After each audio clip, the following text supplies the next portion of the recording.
ఒక పోలీస్ ఆఫీసర్ని ఎస్ఐని పెట్టారు. ఆ ఎస్ఐ త్రూగా మేము వస్తున్నాము.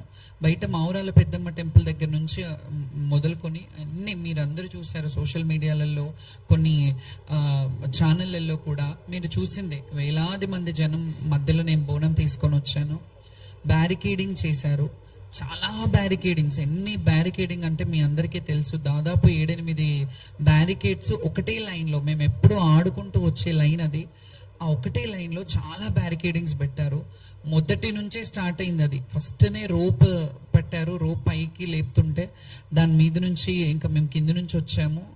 ఇవన్నీ పక్కన పెడితే మీడియాలో వస్తున్న media in the sense social మీడియాలో వస్తున్న అవాస్తవమైన మా మీద దుష్ప్రచారం ఏం జరుగుతుందంటే శ్యామల బోనం పడిపోయింది అని చెప్పారు. ఇది శ్యామల బోనం పడిపోలేదు, ఎప్పుడు పడలేదు. అలా పడొద్దని కూడా భగవంతుని కోరుకుంటాను. ఎప్పటికీ ఆ అమ్మవారి శక్తిని ఇవ్వాలని కోరుకుంటాను. ముందుగా ఈ మాట అయితే క్లియర్ చేస్తున్నాను, నా బోనం పడిపోలేదు. అండ్ నేను ఎక్కడ చెప్పలేదు నా బోనం పడిపోయిందని.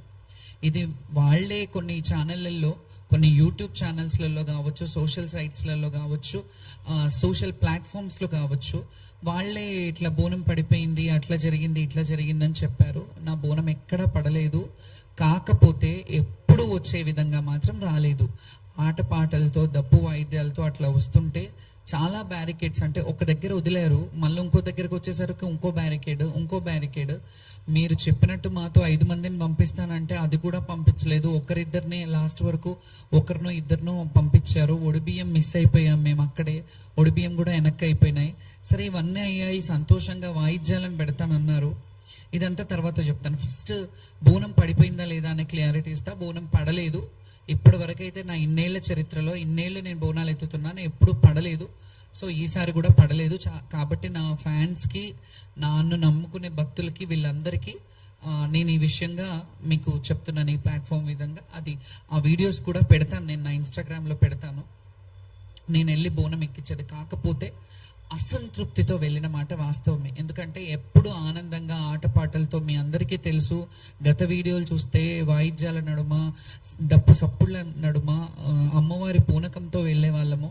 ఎక్కడికక్కడ నిర్బంధనం, మెల్లిగా అంటే ఇది ఒక టార్గెటెడ్ విషయంలాగా జరిగినట్టు అనిపించింది నాకు. ఎందుకంటే ఇందులో జరిగిన తప్పిదం ఏంటంటే, మాకు యాక్చువల్లీ పోలీస్ డిపార్ట్మెంట్ నుంచి ముందుగా ఒకరోజు ముందు కాల్ చేశారు. వెళ్ళాం, మీటింగ్కి రమ్మనంటే వెళ్ళాం. వెళ్ళి వాళ్ళు చెప్పిన టైమింగే, మీరు లక్షలాది మంది వస్తారు, ఈ లక్షలాది మందికి ఇబ్బంది కావద్దంటే మీరు ఈ టైంలో రండమ్మా, మీకు ఏ ఇబ్బంది ఉండదు, మిమ్మల్ని సాఫీగా పంపిస్తాము. మోరోవర్ అందులో ఇంకో మాట చెప్పింది ఏంటంటే, హామీ ఇచ్చింది. ఇది కూడా వీడియోలు ఉన్నాయి, నేను పెడతాను ఇవి. వాళ్ళు ఏం హామీ ఇచ్చారంటే, బ్యారికేడింగ్ పోలీస్ స్టేషన్ ఎక్కడి వరకు ఉందో అక్కడి వరకు మీ వాయిద్యాలతో రండి, అక్కడి నుంచి లోపల వరకు మేము పెడతాము. కల్చరల్ డిపార్ట్మెంట్ నుంచి మేము కల్చరల్ టీంని పెడతాము. ఆ వాయిద్యాలతో మీరు వెళ్దురు కానీ ఎవరు వచ్చినా మీకు ఘన స్వాగతం పలుకుతామనే